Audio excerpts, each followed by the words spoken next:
Mathieu Darche recently gave an extensive interview to the national media. We'll talk about what he had to say and its impact on the Islanders next on today's Locked On Islanders podcast.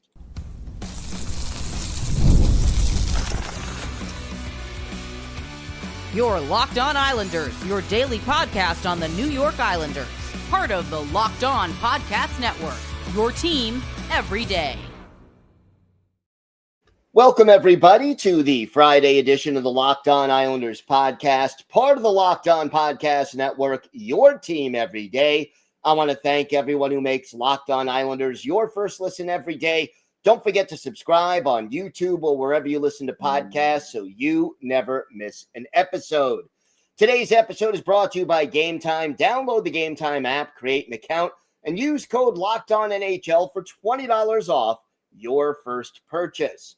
I'm Gil Martin. I've been covering the New York Islanders for almost 2 decades, and I wrote the book Ice Wars on the history of the Islanders' rivalry with the Rangers from 1972 to the modern era. So glad you could join us today to talk a little Islanders hockey, and we have got a lot to get to on today's show. Mathieu Darche recently doing an extensive interview. We'll break down some of the key takeaways, some of what he said, including key player mentions, and talking about his relationship with Patrick Waugh. We will also dig into the mailbag and answer some of your questions. So we've got all that and more coming up on today's show.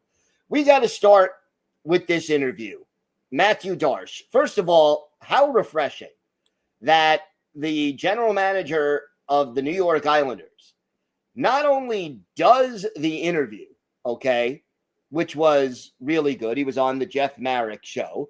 Not only did he do the interview, but he actually said things that kind of means something, which is a refreshing change from the way his predecessor tended to just put the cones of silence down, and there would be absolutely no communication between the general manager and the media, and therefore the general manager and the fans. So great to see that.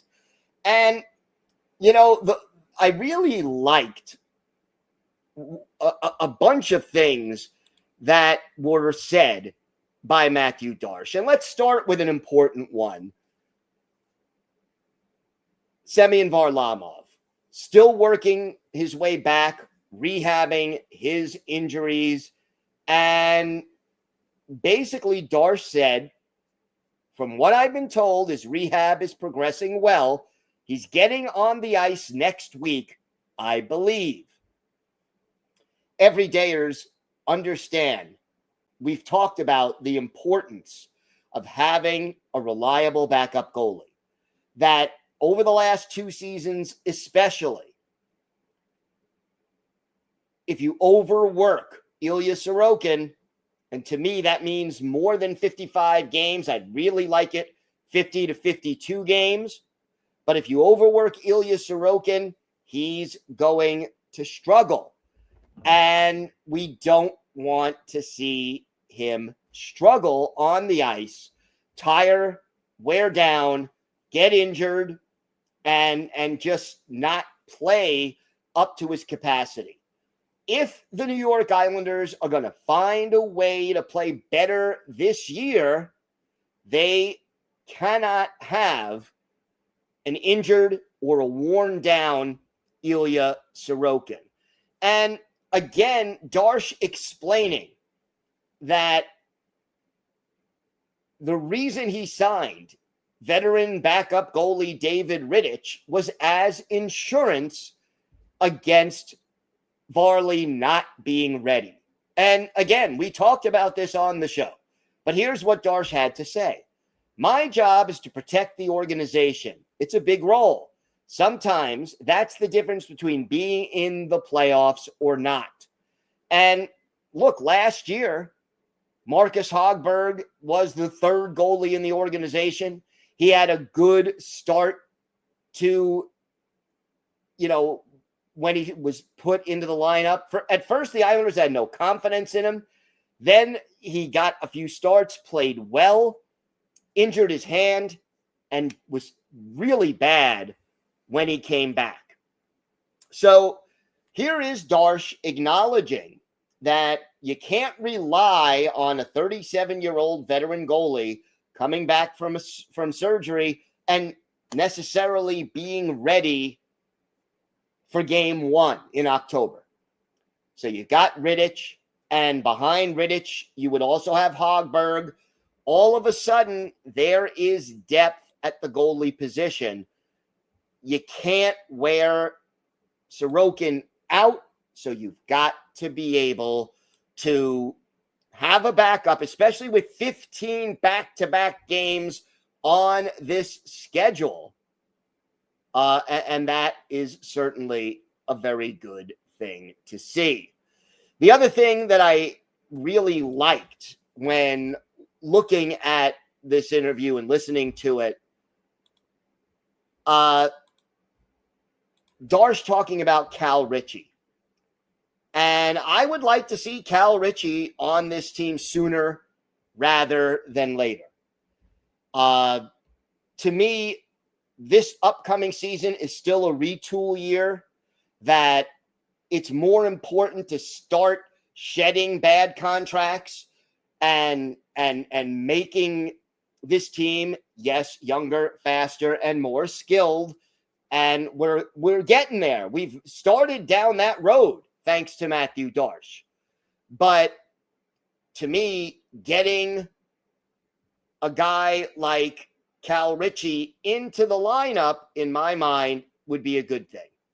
And in this interview, Darche does mention that if Cal Ritchie plays really well in training camp, if he outplays everyone, he said, I'll make room for him on the roster. And again, yeah, this is general managers speak. I'm not going to deny that. But at the same time, it's a good thing to hear that it's not out of the question that Ritchie could start the season with the Islanders. And I'll take it a step further.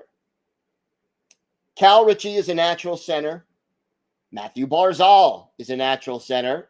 Casey Cizikas, natural center. J.G. Pageau, natural center. All 4 of those guys can also play the wing. So if Cal Ritchie plays well enough to earn a roster spot, how often over the last year or two did we see Casey Cizikas playing wing? He was on the first line at times on the wing a couple of years back, and even a few times last year. J.G. Pageau, on occasion, can move to the wing. Maybe Cal Ritchie can move to the wing, and we know for a fact that Mathew Barzal can also play the wing. So here is an Islanders team that lacks depth on the wing right now. That, you know, if there was one position that I think the Islanders need an infusion of talent in the short term, I'd put that at they need another top 6 scoring winger. So whether, you know, Mathew Barzal can move, Casey Cizikas can move, J.G. Pageau can move, Cal Ritchie can move.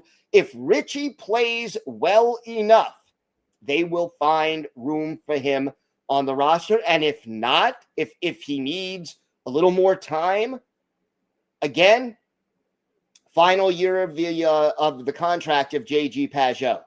Final year of the contract of Anders Lee. Casey Cizikas, no trade clause. No protection there on his deal. At any point during the season, if Cal Ritchie starts the year in Bridgeport, he comes up. If he's playing well, you bring him up, and you end up inserting him into the lineup, whether it's in December, January, February, after the trade deadline, whatever it is. The good thing is that we will see, I think, Cal Ritchie in the second half of this season, for almost for certain, playing at the NHL level if he's healthy and if he just plays pretty well. But these are good things that we're hearing from Mathieu Darche in his press conference. And there are some other important things that he had to say, in particular pertaining to Matthew Schaefer and his relationship with Patrick Roy. We're going to talk about those two things and their impact on the Islanders. All that and more coming up next on today's Locked On Islanders podcast. Today's episode is brought to you by your friends at Game Time. Have you ever decided at the last minute to head to a ball game with friends or family? Maybe it's game day and you suddenly realize you want to be in the stands. That's exactly where Game Time comes in. It's the easiest way to grab last-minute tickets without the stress.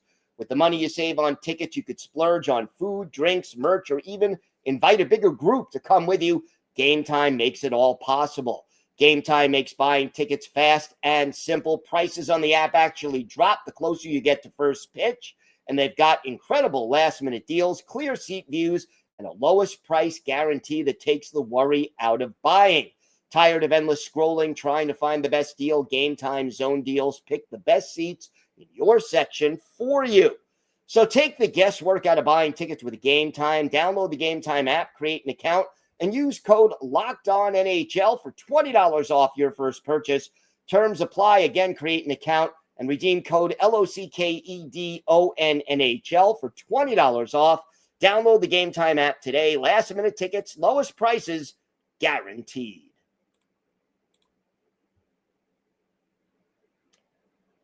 So more on Mathieu Darche and what he had to say to Jeff Marek. And I really liked a lot of what he had to say.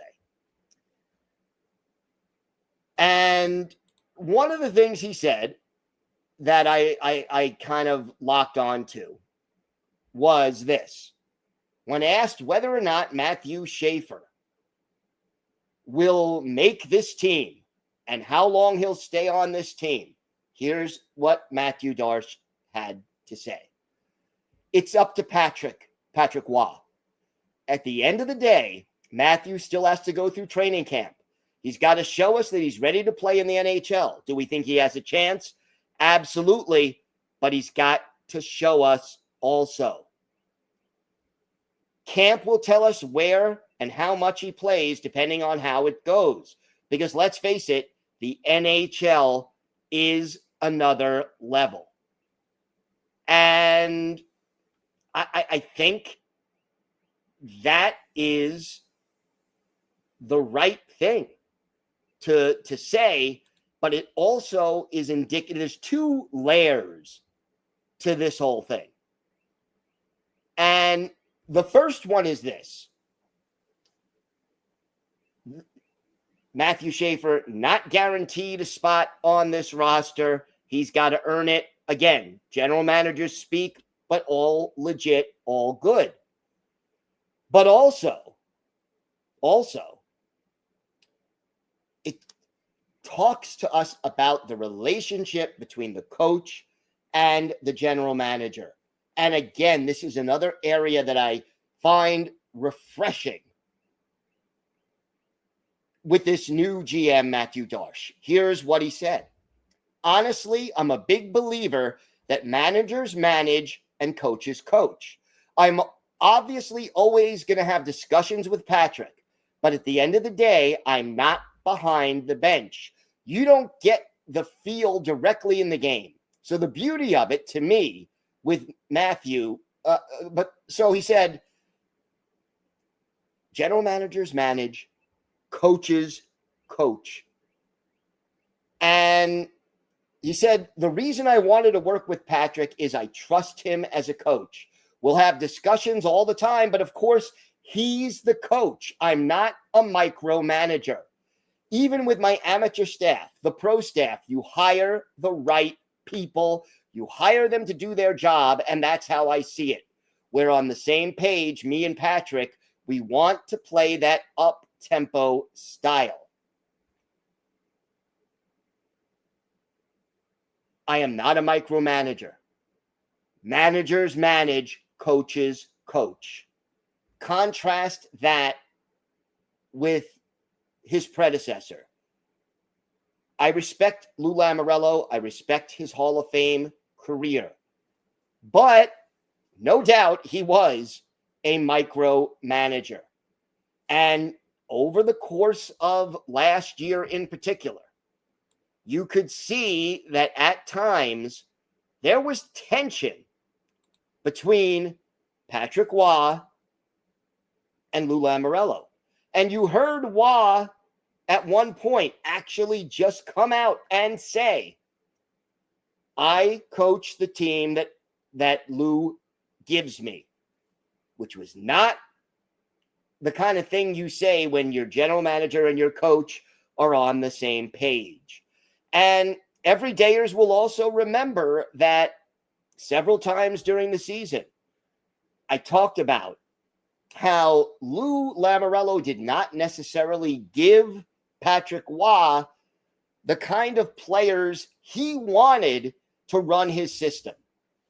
And to me, the big example was when injuries hit the blue line and Lou did go out and get smaller, more mobile defensemen, which is one aspect of the way that Patrick Waugh wanted to play. The Tony DeAngelos, the Perunoviches, the Boakfists. When they were all in the lineup, the Islanders went on a winning streak. They played some of their better hockey when Patrick Waugh had the tools that he wanted to run his system. He had the players on the roster who could play the way Waugh wanted to play. Well, we need to see that this year, and it looks like Waugh and Darche, at least as of right now, are on the same page.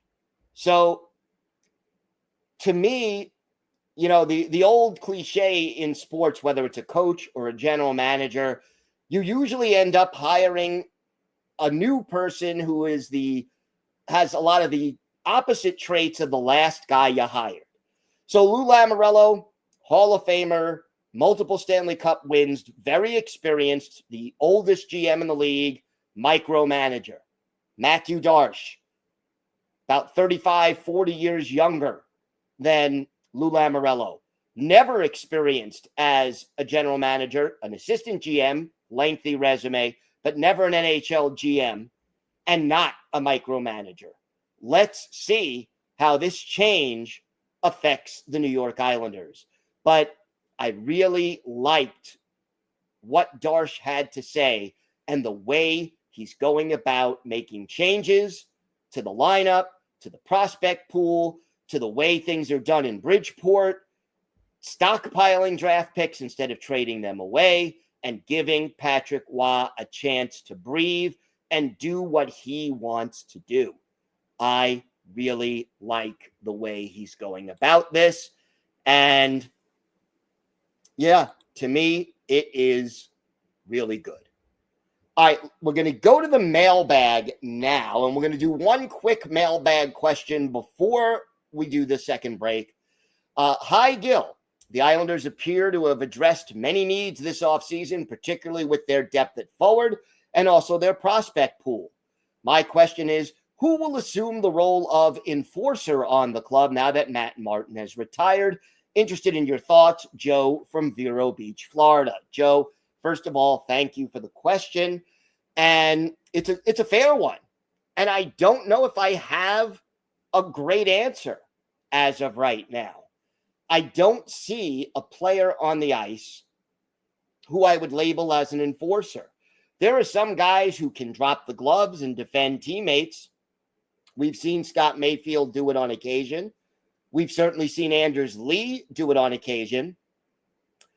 But those are not guys you want to have doing that too often. Maybe Emil Heineman can play that role and protect some of his teammates if he's healthy enough to do it. It's also possible the Islanders sign a player on a PTO at some point before the season starts, or before training camp, rather. And that player either makes the roster as a spare forward and maybe can play that role. But, around the league, enforcers who only enforce are a lot less frequent. Whether or not the Islanders will have someone who just fills the role of enforcer remains to be seen, but I do want to make sure there is at least one or two players on this team who will stick up for their teammates and make sure that opponents do not take liberties with their teammates. And you know, the Islanders have some smaller players and some skilled players who you don't want to see being pushed around. So good question from Joe from Vero Beach, and thank you so much for it. We've got more mailbag questions to get to. Plus, we have our Islanders birthday of the day. This is not an easy one. We're talking about a Detroit native who went to Michigan State and played for the Islanders in the mid to late 1980s. Let's see if you can guess who this player is. And just as a little bit of an extra clue, he was a forward. We'll talk about him, his impact, and we'll answer more of your mailbag questions next on today's Locked On Islanders podcast.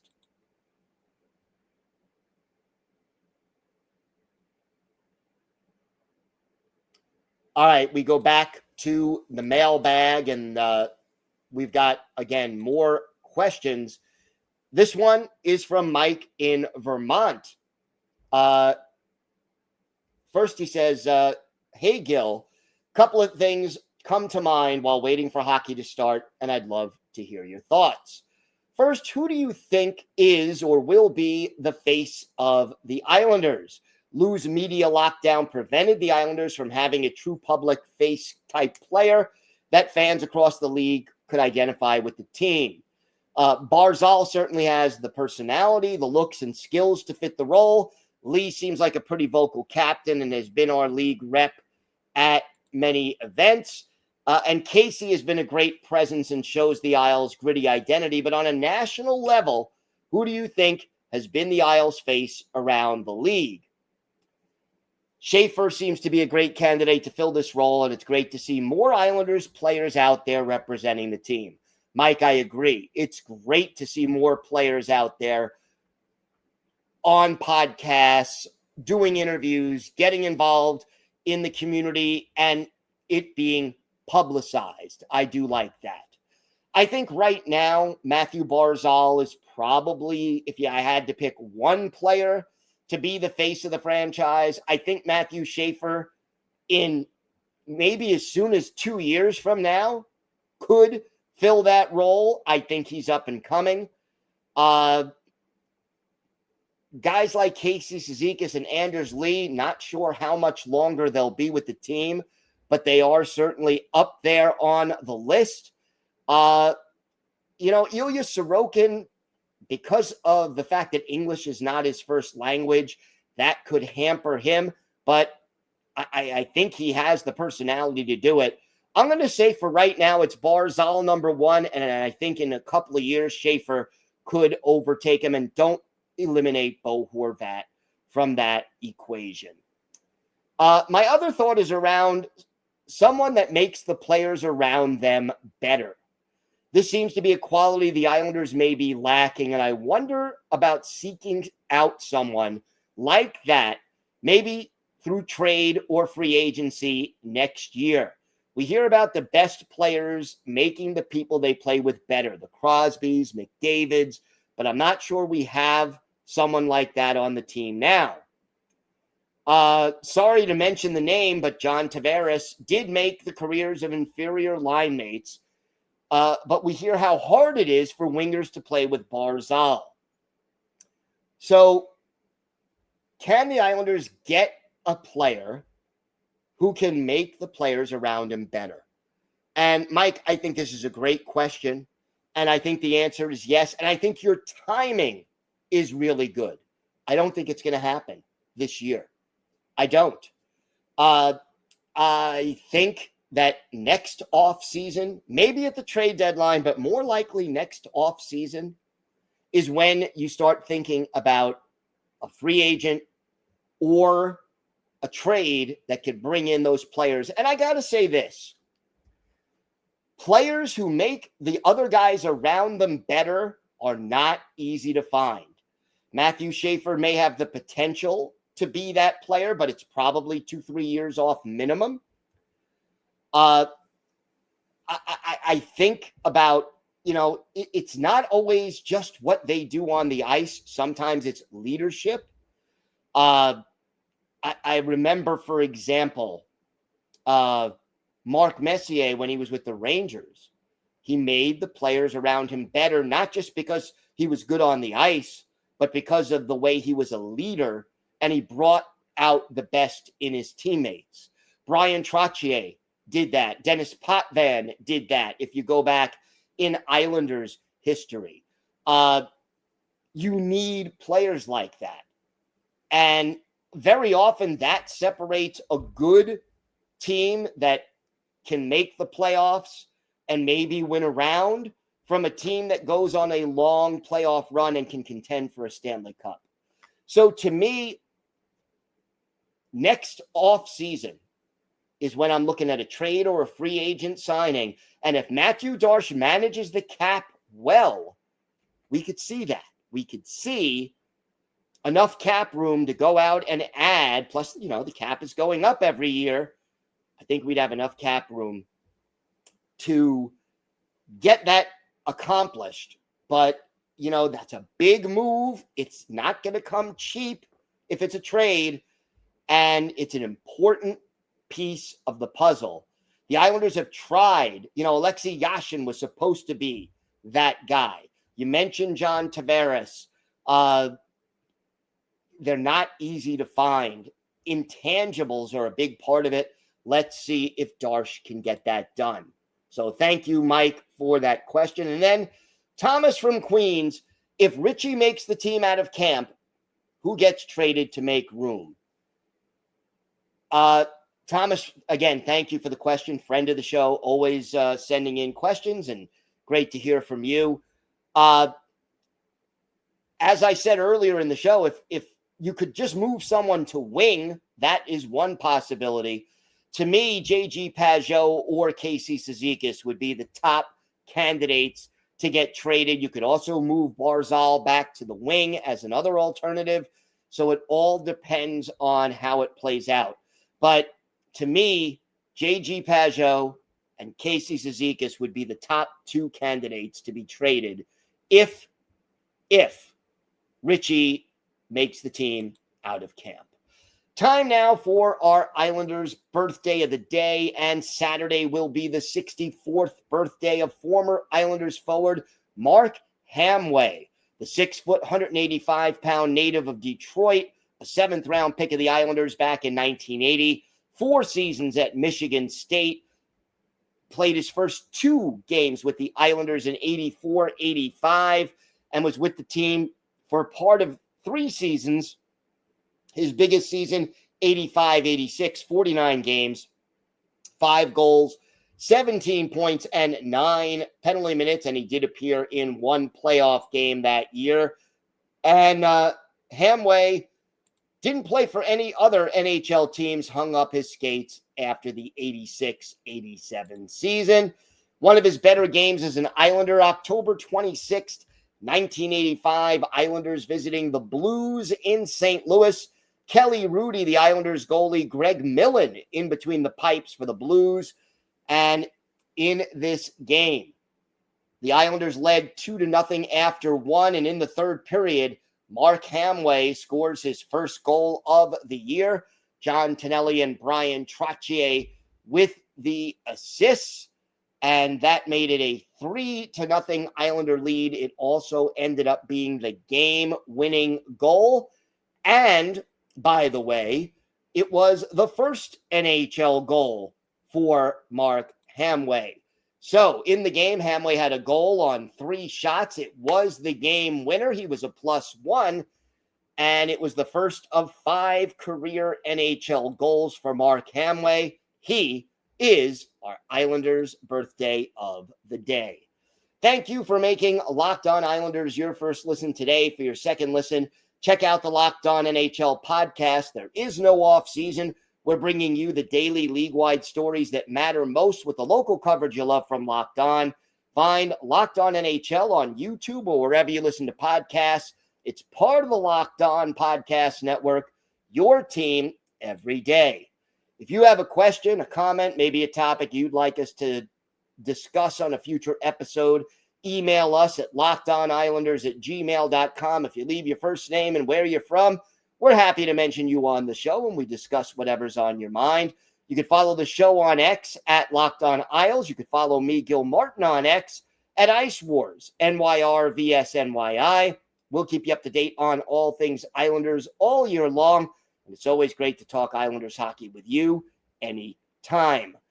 Everydayers, we are back on Monday. We'll have the latest Islanders news, notes, and happenings. And we've got some interviews in the can, including an interview with an original New York Islander talking about his experiences with the team during that first expansion season. So we're going to have that coming up pretty soon in the month of August.